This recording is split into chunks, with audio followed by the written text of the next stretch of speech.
Today is Thursday, December 15th. What to know about the Fed's latest action to try and tame inflation. And we'll explain the defense system the U.S. may send Ukraine that's more advanced than anything sent so far. Also, what a new study found about the positive impact of COVID-19 vaccines, and who wants to investigate the vaccine rollout. Plus, which country just passed one of the strictest smoking laws in the world, remembering a beloved dancer, producer, and Instagram star. And we now know which teams will compete in the World Cup final. Those stories and more coming up. Welcome to The Newsworthy. All the day's news in around 10 minutes. Fast, fair, fun, and on the go. I'm Erica Mandy. Thanks so much for being here. You ready? Let's do this. For the seventh time this year, the Federal Reserve made a move to fight inflation. As expected, the Fed raised its key interest rate by 0.5 percentage point. This is less of a hike than the last 4 times when it raised the rate by 0.75 point each time. The difference now is there are some signs of inflation easing up.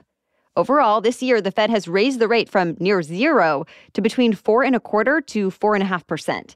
And that is a 15-year high. And it makes it more expensive for people or businesses to borrow money. The Fed is not expected to stop here either. Members expect the rate will reach a range between 5 and 5.25% by the end of next year. And with that, they say the U.S. should brace for slower economic growth and higher unemployment, but hopefully no more rising prices. Stay tuned. Reports say the United States is getting ready to send Ukraine a defense system that's more advanced than anything else it's sent since Russia first invaded. An announcement is expected as soon as today.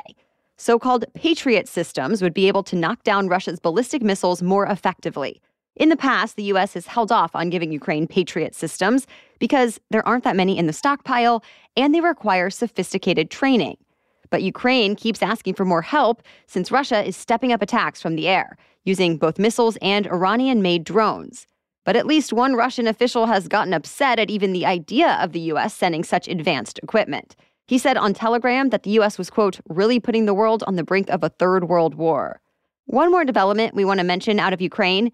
Ukrainian and Russian forces swapped prisoners of war this week. Dozens of people were released on both sides, including an American Air Force veteran. Swady Markazy is from Minnesota, but has lived in Ukraine since 2018. He was taken into custody by Russians who accused him of being in the CIA. He told ABC News the Russian forces tortured him for weeks. Then he spent months in a prison before he was released. When asked what he looks forward to most when he gets back to Minnesota, Markazy said, a peanut butter sandwich. It's been 2 years as of this week since COVID-19 vaccines first started rolling out to the general American public. And now a new study says they've kept more than 18.5 million Americans out of the hospital and saved more than 3.2 million lives in the United States alone. Researchers at the Commonwealth Fund and Yale figured this out by using a computer model that looked at how the disease spread. It found that without vaccines, the country would have had 4 times as many deaths. As it stands, COVID-19 has caused more than 1 million deaths in the U.S., and health experts are encouraging people to make sure they are up to date on vaccinations to prevent even more. Despite that, Florida's Governor Ron DeSantis says he wants to figure out if there was any wrongdoing linked to COVID-19 vaccines and asked his state's Supreme Court to take up the case. He says he wants a grand jury to figure out if anyone spread false or misleading information about how effective the shots are. So far, this is just a request for a grand jury investigation. We'll let you know if anything more comes of it. A powerful winter storm just keeps getting more destructive as the week goes on. It caused tornadoes that ripped through the New Orleans metro area yesterday, damaging many buildings and taking down power lines. And sadly, at least 3 people were killed in Louisiana and several more were hurt. Dozens of tornadoes have now been confirmed since Tuesday from Texas to Mississippi. And officials are still looking at all the areas impacted to really assess the damage. Today, the storm's trek continues, causing severe thunderstorms from South Carolina to parts of South Georgia and Florida. And yes, there's a tornado risk with these too. Meanwhile, further north, the same weather system could cause a pretty disruptive ice and snowstorm all the way from Virginia to Maine starting this morning.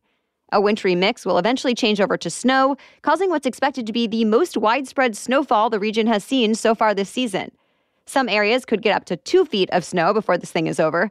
Then cold weather will stick around, potentially giving a lot of Americans the coldest Christmas they've seen in a while. More news is still coming up, but first, a quick break for our sponsor. It's that time of year when I often squeeze in any last-minute doctor's office visits I may need before I have to start over on my insurance plan's deductible. So before I give up because I can't find an in-network doctor available, I always check ZocDoc. With ZocDoc, you can look at available doctors who are in-network based on your insurance. And then you can also read up on local doctors thanks to verified patient reviews. ZocDoc is a free app that shows you doctors who are patient-reviewed, take your insurance, and are available when you need them. So whether you're looking to choose a time slot right then and there on ZocDoc, or you just want to take a peek at all your options, ZocDoc helps make sure your search is faster and more efficient. Every month, millions of people use ZocDoc, and I'm one of them when I need a new doctor. Go to ZocDoc.com/newsworthy and download the ZocDoc app for free. Then start your search for a top-rated doctor today. Many are available within 24 hours. That's ZocDoc, ZocDoc.com/newsworthy, ZocDoc.com/newsworthy. New Zealand passed one of the strictest smoking laws in the world, a lifetime tobacco ban for people born after 2008. The new law aims to phase out smoking altogether. It states that anyone born on or after January 1st, 2009, meaning kids who are 14 years or younger right now, cannot buy tobacco ever. And that means the minimum age to buy cigarettes will continue to go up. The legislation also lowers the amount of nicotine levels allowed in tobacco products and reduces the number of retailers allowed to sell tobacco by 90%. Health authorities in New Zealand have a long-standing goal of making the nation smoke-free by the year 2025. Already, the country's smoking rate has significantly declined in recent years, thanks to public health campaigns and the extremely high cost of cigarettes in New Zealand, where a pack costs around $20. The new law goes into effect next year. Twitter has suspended a well-known account that tracks the private jet used by the company's owner, Elon Musk. The account, @ElonJet, had more than 500,000 followers and used public flight information to post where Musk was jetting off to. It was suspended by Twitter this week, then briefly reappeared before being banned once again. The move to get rid of the account has many questioning Musk's claim that he's fully dedicated to free speech on Twitter. But yesterday, Musk tweeted, quote, "Any account doxing real-time location info of anyone will be suspended, as it is a physical safety violation." Then he clarified that posting someone's whereabouts on a slightly delayed basis is perfectly fine. Musk says a stalker followed the car his young son was in, blocked it, and climbed on the hood. Then he tweeted a video of a masked driver asking if anyone recognized him. While the details about that specific incident aren't totally clear, Musk says he is taking legal action against Jack Sweeney. That's the 20-year-old college student who runs the ElonJet account. Sweeney's personal account was also suspended this week, and more than 25 other accounts Sweeney runs that tracked private planes of other billionaires and celebrities were also shut down. Sweeney argues they should all be allowed since the stuff he is sharing comes from already public information. To be continued. The lovable DJ for The Ellen DeGeneres Show and well-known dancer known as Twitch has died at 40 years old. A LA County coroner report confirms Stephen Boss died by suicide. He rose to fame as a contestant on the reality dance competition show, So You Think You Can Dance, and was well known on social media, where he posted upbeat, choreographed dance routines, often performed alongside his wife, fellow dancer Allison Holker Boss. She released a statement to CNN yesterday saying, in part, "Stephen was the backbone of our family, the best husband and father, and an inspiration to his fans." Ellen DeGeneres posted a photo of the two of them hugging, saying, quote, "Twitch was pure love and light. He was my family, and I loved him with all my heart." If you or someone you know needs support for mental health or suicidal thoughts, get help by calling or texting the Suicide and Crisis Lifeline. Dial 988. We now know what caused the unexpected death of American soccer journalist Grant Wahl, who collapsed and died while covering the World Cup in Qatar. Wahl's wife, Dr. Celine Gounder, says an autopsy confirmed he died of an ascending aortic aneurysm. During an interview on CBS Mornings, Gounder said the chest pressure he felt shortly before his death may have been an initial symptom, but that no amount of CPR could have saved him.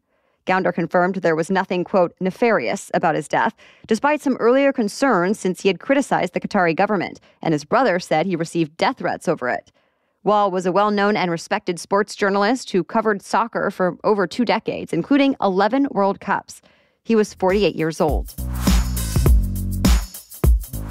After weeks of competition on a global stage, the final match of the World Cup in Qatar is finally set. France defeated Morocco yesterday, and that means the defending world champions will now face Argentina in the final game on Sunday.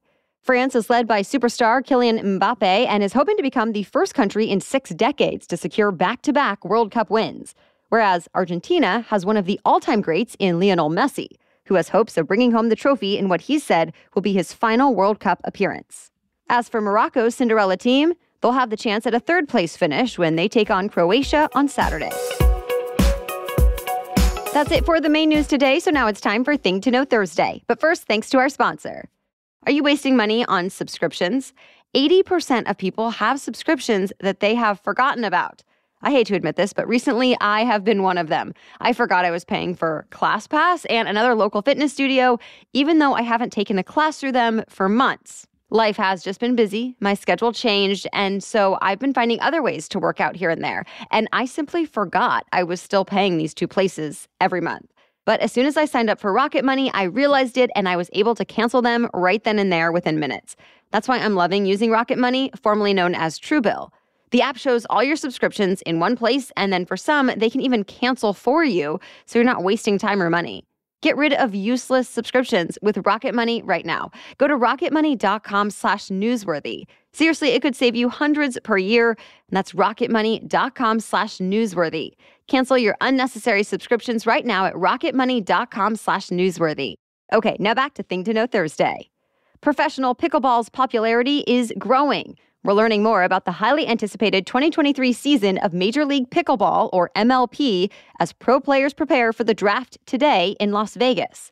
Pickleball, which is often described as a combo of tennis, badminton, and ping pong, has been around since the 1960s, but it surged in popularity during the pandemic. The MLP, which was founded just 2 years ago, merged with competing professional pickleball associations Vibe League last month in an attempt to unify the sport. Now it's doubling in size, expanding from 12 to 24 teams of 2 men and 2 women. This next year will be its biggest yet. The league will have 2 seasons, will double its number of tournaments, and will reportedly give out $5 million of prize money to players. Team owners include celeb athletes like LeBron James and Tom Brady, and now more pro athletes are getting in on the game. Forbes is reporting that tennis pro Naomi Osaka and Kansas City Chiefs quarterback Patrick Mahomes are investing in a new Miami-based MLP team. All right, thank you so much for listening today. We so appreciate your support, whether that's sharing the show, leaving a review, or becoming a Newsworthy Insider. We'll catch you up on more news to know tomorrow. Until then, have a great day.